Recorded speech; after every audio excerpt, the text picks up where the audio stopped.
사람들은 무인도에서 살아갈 수가 없습니다. 태어나면서부터 인간은 관계를 맺기 시작합니다. 자녀가 태어나면 부모와 자녀라는 이 관계가 형성되어집니다. 그리고 죽을 때까지 이 관계 속에서 살아가고 이 관계의 망을 벗어날 수가 없습니다. 우리가 예수 믿을 때에도 새로운 관계가 우리에게 열리게 됩니다. 예수 믿기 전에는 과거에는 하나님 앞에 진노의 대상이었고 심판의 대상이었지만 예수님을 믿을 때에 우리는 하나님의 자녀가 되고 하나님의 백성이 됩니다. 그리고 하나님과 전혀 상관없이 살아갔던 그 삶이 이제는 하나님을 위해서 살아가게 되어집니다.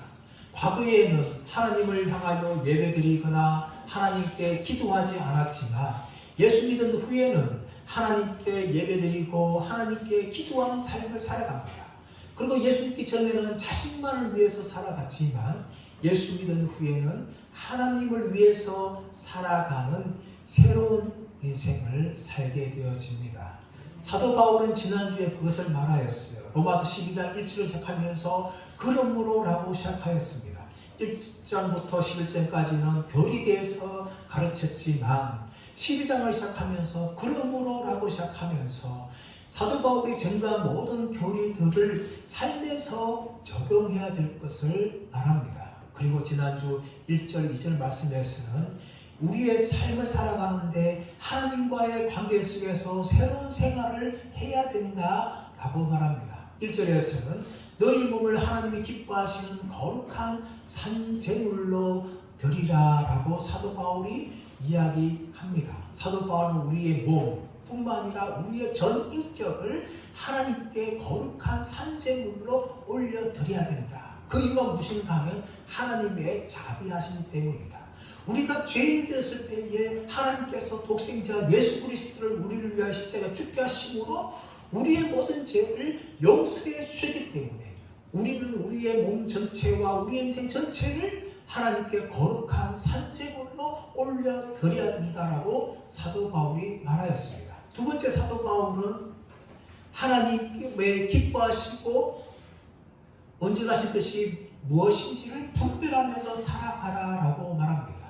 우리가 우리의 몸을 하나님께 올려드렸다면 이제는 우리의 뜻을 위하여서 우리 뜻대로 살아가는 것이 아니라 하나님의 선하시고 기뻐하시고 온전한 뜻이 무엇인지를 분별하고 나의 뜻이 아니라 내 마음대로 살아가는 것이 아니라 하나님의 뜻을 위해서 살아가는 삶을 살아야 한다 라고 사도 바울이 이 하나님과의 새로운 관계를 맺는 생활에 대해서 말하였습니다. 오늘 본문은 바로 우리가 우리 자신에 대해서 새로운 관계를 맺으면서 어떻게 살아갈 것인가에 대해서 사도 바울이 말하고 있습니다. 첫 번째 따라하겠습니다. 자신에 대해 지혜롭게 생각하라. 3절 말씀 보겠습니다. 3절 시작. 내게 주신 은혜로 말미암아 너희 각 사람에게 말하노니 마땅히 생각할 그 이상의 생각을 품지 말고 오직 하나님께서 각 사람에게 나누어 주신 믿음의 분량대로 지혜롭게 생각하라. 우리가 예수 믿고 거듭나게 되어지면 우리를 보는 눈이 달라집니다. 새로운 시각을 가지게 되어지는데 사도 바울은 3절에서 말하고 있어요. 그 말하면서 사도 바울은 3절 이렇게 시작하고 있죠. 내게 주신 은혜로 말미암아 너희 각 사람에게 말하노니. 사도 바울은 로마서 1장을 시작하면서 자신이 예수님의 종이면서 사도라고 밝혔습니다. 그러나 오늘 12장 3절 말씀에서는 내게 주신 은혜로 말미암아 내가 너희 각 사람에게 말한다 라고 이야기하면서 자신의 사도됨을 강력하게 말하는 것이 아니라 오히려 자신에게 임한 은혜를 이야기하고 있어요. 사도 바울이 예수님을 만나서 구원받게 되어지고 사도가 된 것은 바로 전적인 은혜였습니다. 사도 바울은 무슨 말합니까? 나의 나 된 것은 하나님의 은혜로다 라고 말하는 것처럼 사도 바울은 지금 내게 주신 은혜로 말미암아 내가 너희들에게 말한다라면서 사도의 직분을 말하는 것이 아니라 자신이 은혜 받은 사람으로서 성도들 향하여 이 말을 하고 있는 겁니다. 사도 바울은 과거에는 핍박자였고 박해자였습니다. 하나님의 대적자였습니다. 그러나 그가 예수님을 믿고 거듭난 후에는 평생을 하나님 나라를 위해서 복음을 증거하는 그의 사도의 삶을 살았는데, 그것이 바로 자신에게는 은혜다, 자신에게 은혜가 임하였기 때문에 그렇게 자신이 사도가 되었고 이렇게 사도로서 살아가고 있다라고 사도 바울이 말하고 있는 겁니다. 제가 가끔씩 직분을 받는 사람, 직분을 가진 사람들을 보게 되어져요. 근데 그런 사람들 마음속에 무엇이 들었는가 하면, 내가 이 직분 받은 것, 내가 장로가 된 것, 내가 권사가 된 것, 내가 집사가 된 것, 이 모든 것들은 받을만 해서 받은 거다. 내가 교회에서 열심히 충성했기 때문에, 내가 교회에서 많은 헌금을 했기 때문에, 이 정도 내가 했기 때문에, 내가 장로가 되는 건 당연하고, 권사가 되는 건 당연하고, 집사가 되는 건 당연하다 라고 많은 사람들이 생각을 합니다. 아마 저는 그런 사람들이 구원에 있어서 그렇게 생각하지 않을까. 자신이 구원받은 것은 내가 착하게 살았기 때문에, 내가 구원받을 만하기 때문에, 그런 사람이기 때문에 하나님 나를 구원하실 것이다, 이렇게 그 마음속으로 생각하지 않을까라는 조심스러운 마음이 듭니다. 그럼 이런 사람들은 어떤 사람들입니까? 자신에게 임한 은혜를 모르는 거예요. 자신에게 임한 구원이 은혜로 주어진 것, 자신이 감당하고 있는 그 직분이 하나님의 은혜로 주신 것을 잊어버린다는 거예요. 알지 못한다는 거예요. 그러므로 그 마음 가운데 자신을 굉장히 높이 평가하는 거죠. 사도 바울은 3절 말씀 이야기하고 있죠. 마땅히 생각할 그 이상의 생각을 품지 말고. 사람들은 이렇게 마땅히 생각할 그 이상을 뭡니까? 품지 말아야 되는데 늘 그런 생각을 하면서 살아가는 거죠. 쉽게 말하면 자신을 굉장히 높이 평가합니다. 자신의 수준이 이 정도인데 이 정도로 생각하는 것이 아니라 그 이상의 존재로 자신을 늘 그렇게 평가합니다. 물론 열등감을 가진 사람들도 있지만 대부분의 사람들은 자신을 이 정도의 수준으로 생각하는 것이 아니라 그보다 훨씬 더 자신은 괜찮은 인간이다, 좀 더 뛰어난 사람이다, 나는 남들보다 더 훌륭한 사람이야, 훨씬 나아, 이런 평가를 사람들이 합니다. 왜 그럴까요? 그 이유는 인간이 근본적으로 교만하기 때문입니다. 인간의 교만함은 자신이 다른 사람들 앞에서 더 높은 평가를 받기 위해서 끊임없이 행동을 하는 거죠. 왜 여러분 저렴한 옷을 입어도 되는데 왜 고가의 옷을 입을까요? 왜 사람들이 적당한 평소에 살아가면 되는데 비싼 아파트를 살려고 할까요? 적당한 가격의 차를 사면 되는데 왜 외제차를 타려고 할까요? 이 모든 것은 무엇인가 하면 사람들 앞에서 나는 이 정도 인간이다 라는 것을 드러내기 위한 인간의 교만입니다. 저는 자동차에 관심을 가지고 있어요. 그래서 가끔씩 유튜브에 이 중고 자동차 매매 이 사이트를 보게 되어지는데, 그 중고 거래하는 사람들이 보면은 가끔씩 외제차를 팝니다. 그러면서 하는 말이 뭔가 하면 이 차를 타면 하차감이 뛰어납니다 라고 이야기해요. 그 하차감이 뭘까요? 하차감이 뭔가 하면 자기가 외제차 딱 해서 타고 내릴 때 사람들이 우와 비싼 차 타고 다니네, 뭐 벤츠 타고 다니네, 뭐 이러면서 사람들이 그 사람을 우르르 본다는 거예요. 그게 하차감입니다. 또 어떤 젊은 사람들은 어떤 30대 이 남자가 왜 자동차를 외제차 사는가 하면은 아이들이 다른 아이들 앞에서 기죽지 않게 하기 위해서 그렇게 한다는 거예요. 그 이유는 뭡니까? 다 남들 앞에서 나는 이 정도의 사람이야, 이렇게 살고 있어 라는 것을 보이기 위해서 인간들 스스로 자기를 높이 남들에게 드러내는 것입니다. 이런 교만한 인간은 반대로 때로는 사람들 앞에서 자신을 굉장히 낮춰요. 나는 이 정도밖에 안 돼요, 나는 이렇게 쓸모없는 사람입니다, 그렇게 사람들이 말을 할 때가 있어요. 진짜 그럴까요? 아닙니다.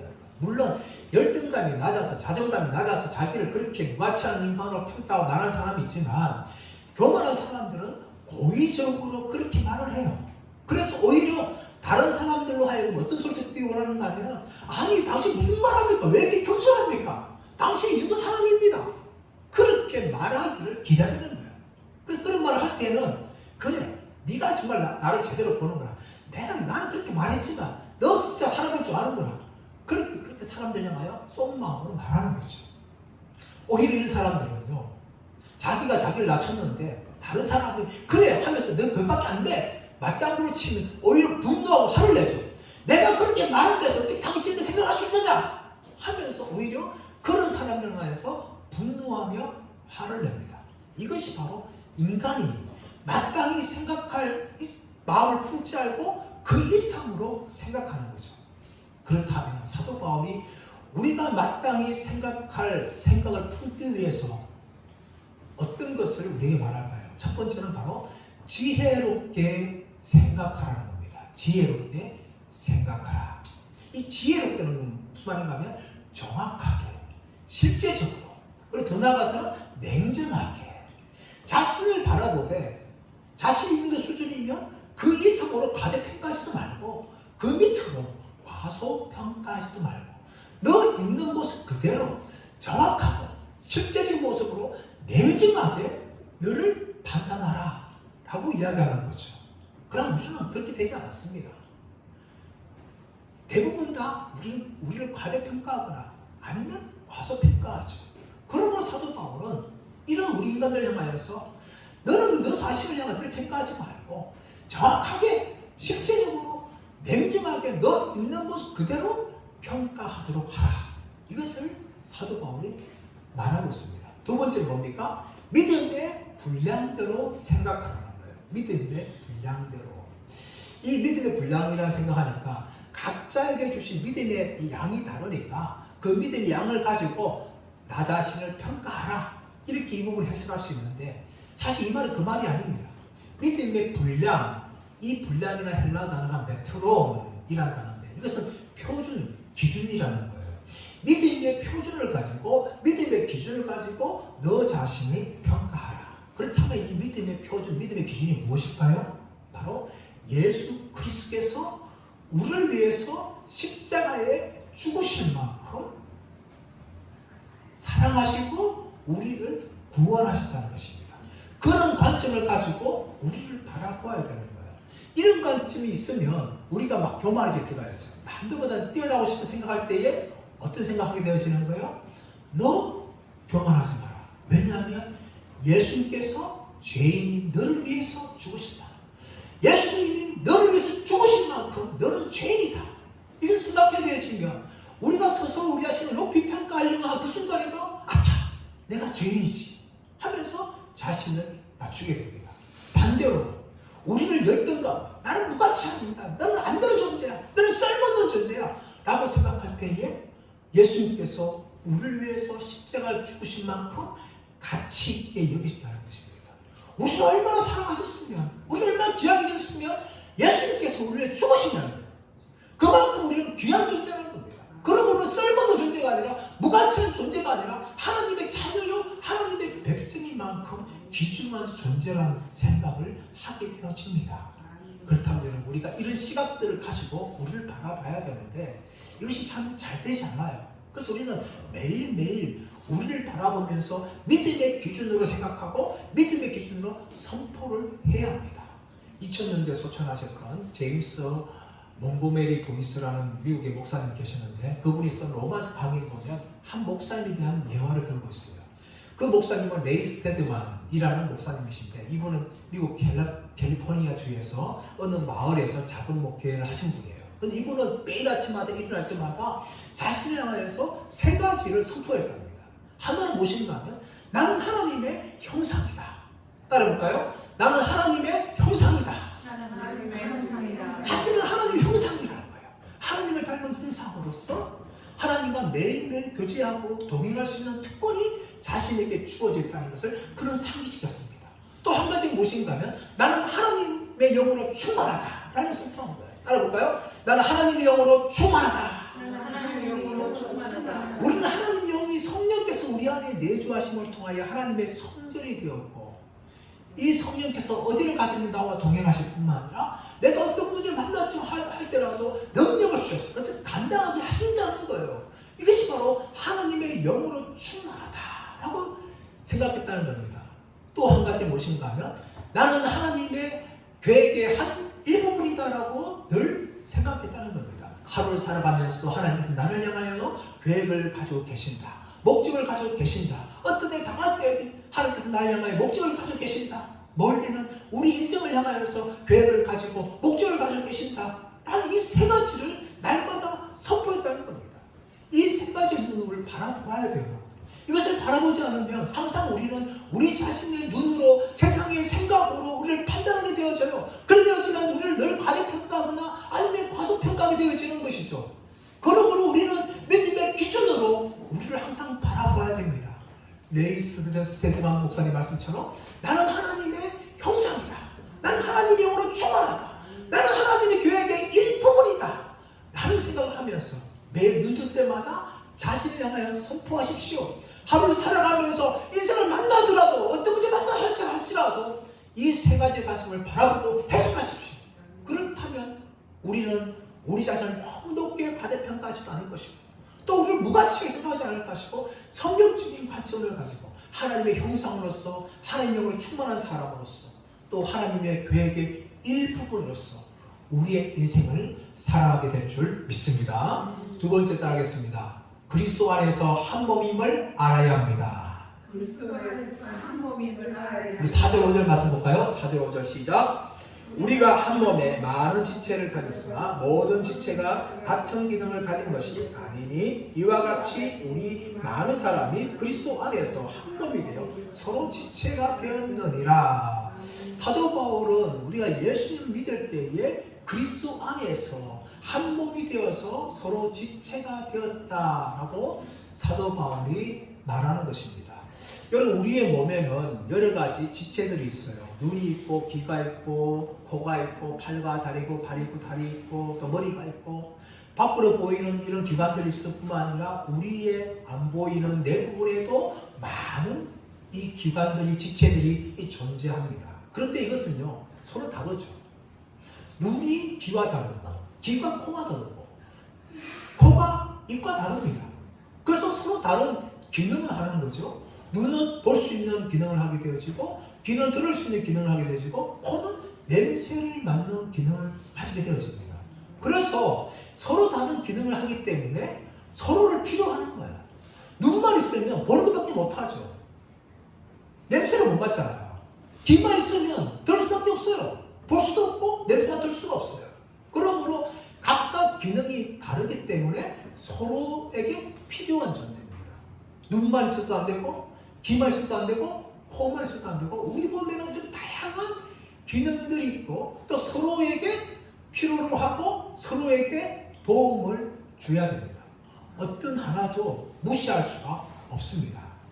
어느 나라에 임금이 있었는데 이 임금에 아주 예쁜 공주가 있었어요.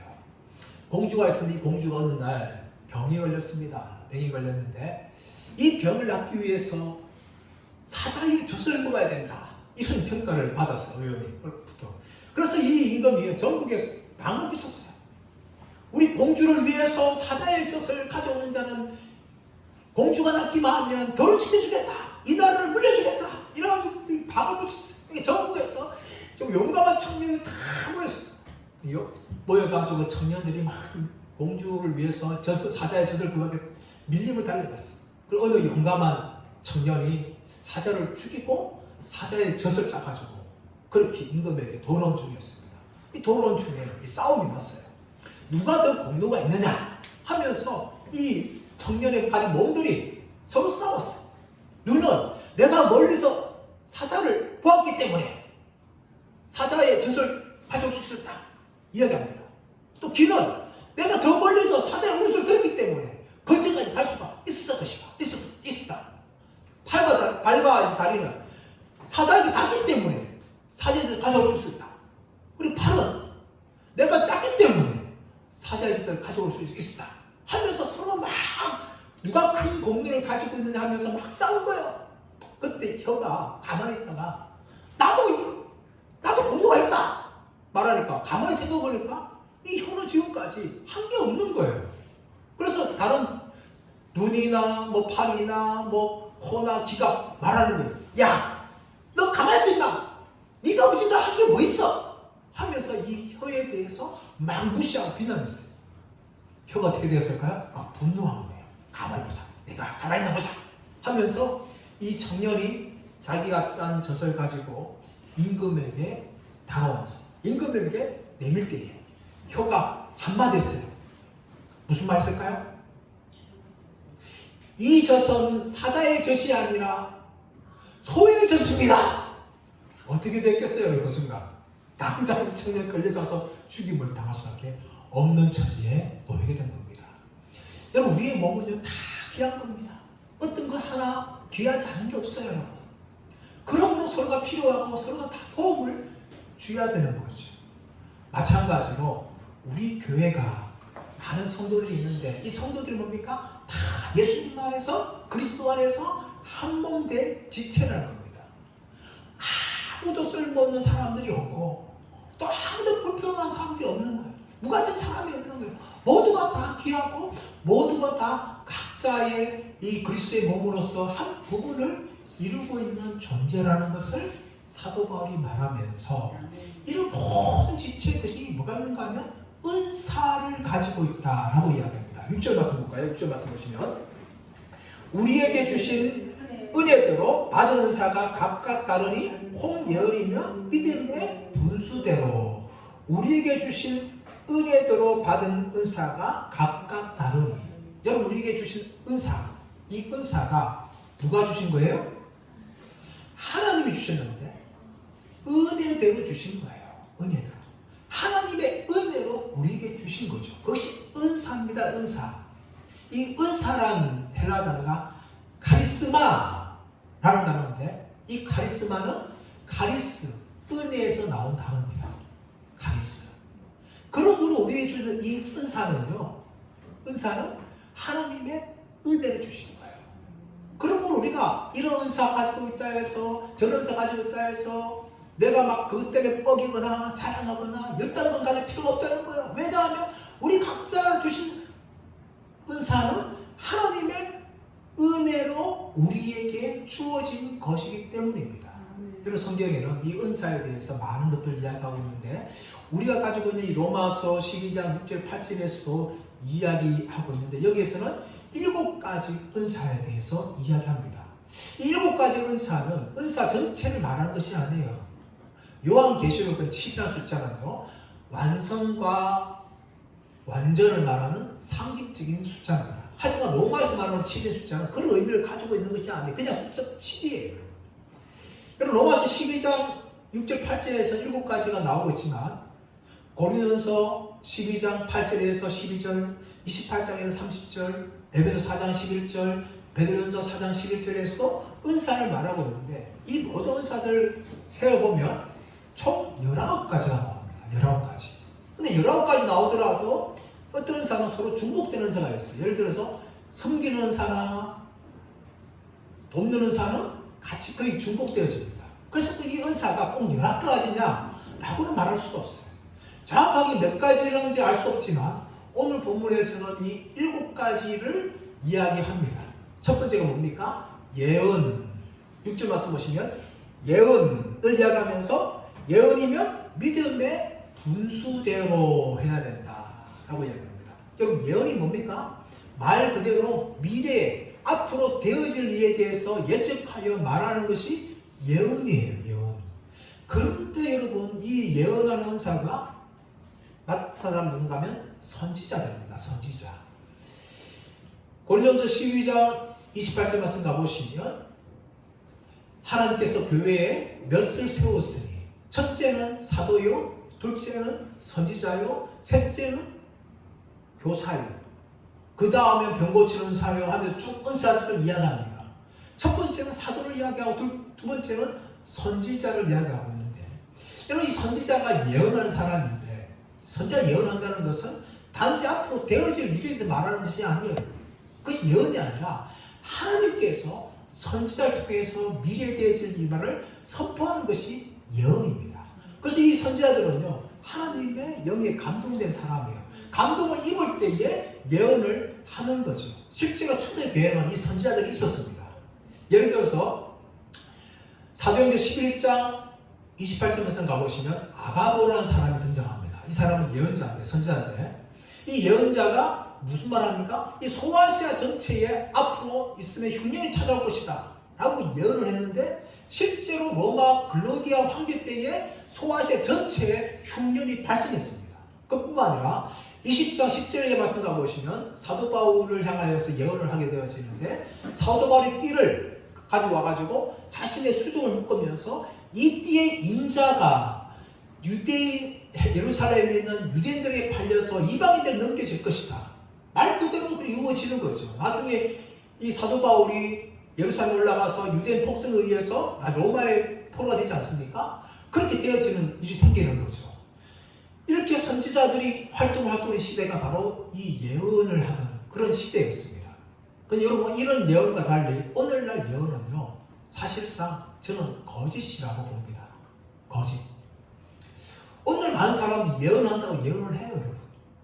근데 이것은요, 가짜입니다, 가짜. 두 가지 이유가 있어요. 하나는 무엇인가 하면 이미 이 사도요 선지자라는 직분은 초대교회에서 사라진 직분입니다. 그 이후에 교회 등장하잖아요. 교회 없어요.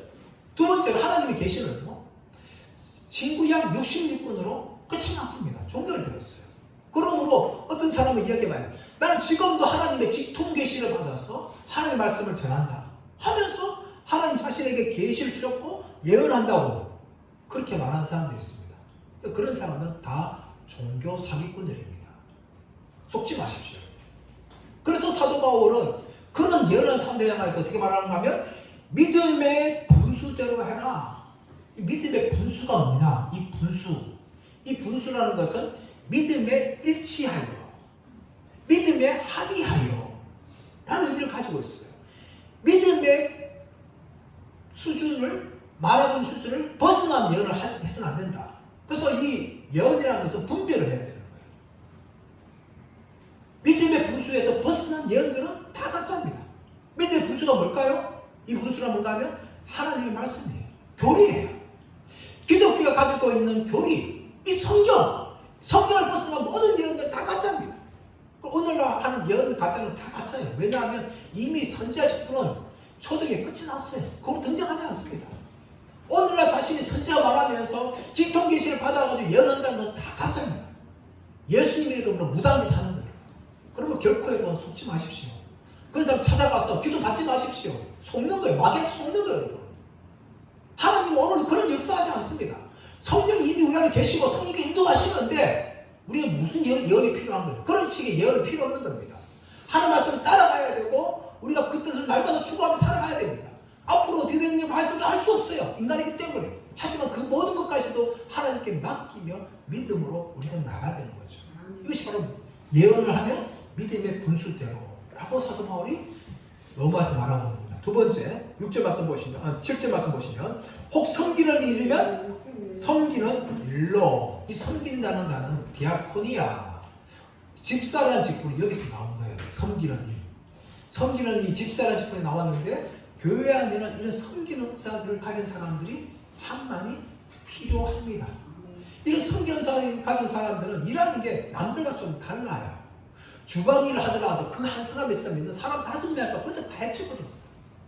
어떤 일 맡기도 그 사람 탁월하게 잘 해내요.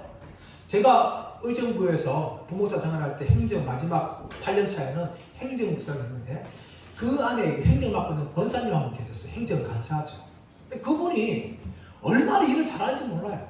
교회에 잡다한 일들 그분만 맡으면 웬만한 일 다 해결되어집니다. 그런 은사가 있는 거죠.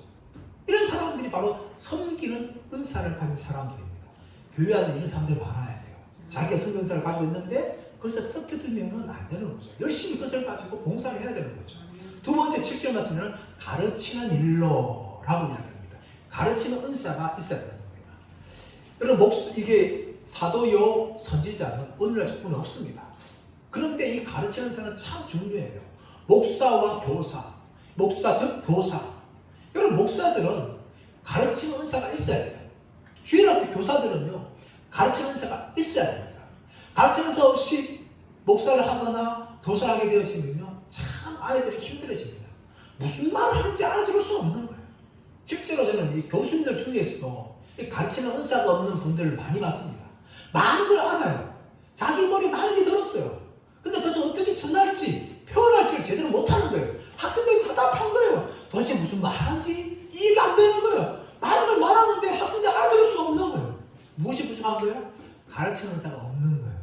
가르치는 은사가 있는 사람들이 목사를 해야 되고 주일학교 교사를 해야 돼요. 그래서 열심히 가르치는 일을 담당해야 되는 겁니다. 8절 말씀 보시면 위로하는 자면 위로하는 일로 위로하는 파라칼레오 라는 뜻입니다. 이것은 단지 위로한 뿐만 아니라 격려하고 권면하고 위로하는 오늘날 상담 같은 사람들을 이야기하는 사람들입니다. 이런 사람들은 사람들을 잘 세워주죠. 예를 들어서 사도행전 말씀 가보시면 사도 바울이 바나바와 2차 선교여행을 떠날 때에 하나의 큰 다툼이 일어납니다. 그 이유는 뭔가 하면은 마가 요한을 2차 때 함께 데려갈 것이냐 데리고 가지 않을 것인가에 대해서는 다툼이었습니다. 왜냐하면 이 마가 요한이 1차 선교할 때 힘들 때 그만 포기하고 돌아가 버렸어요.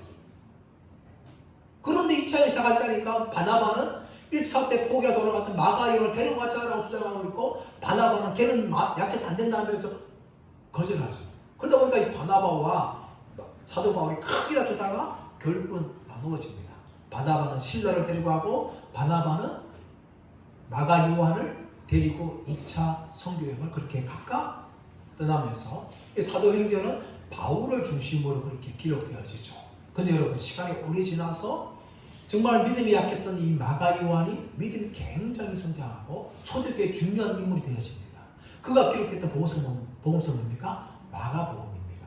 그만큼 이 바나바는 어떤 사람이 있는가 하면 넘어진 사람들, 쓰러진 사람들을 세워서 위로하고 건면하는 일을 잘했던 사람입니다. 교회 안에 있는 사람들이 많이 필요해요. 교회 안에 여전히 상처받고 믿음이 약하거나 쓰러진 사람들이 너무나 많습니다. 근데 찾아가서 위로하고 격려하고 세워주는 그 일을 바로 위로하는 사람들이 해야 된다는 거죠. 또 8절 말씀 보시면 구제하는 자는 성실함으로. 이 성실함이라는 것은 무슨 말인가 하면 거짓되지 않고 관대하게 라고 해야 된다라는 의미를 가지고 있어요. 구제하는 것은요, 교회의 물질을 가지고 또 자기의 물질을 가지고 연약한 사람들, 굉장히 어려운 사람들을 도와주는 거지 않습니까? 근데 그런 사람들을 하면서 인색하게 하게 되어지면 받는 사람들이 상처받게 되어지죠. 또 구제하는 것은 물질을 만지는 건데 거짓되게 그 돈을 빼돌린다면 교회에 큰 상처를 주는 겁니다. 그러면 구제하는 사람들은 관대하게 하지만 정말 정직하게 그 일을 해야 된다고 사도 바울이 말하고 있고, 다스리는 자는 부지런함으로 라고. 다스리는 자는 뭡니까? 교회의 리더들을 말해요. 리더들은 부지런히 교회 형편들을 살펴보고 그 교회를 일진하고 결정을 해야 됩니다.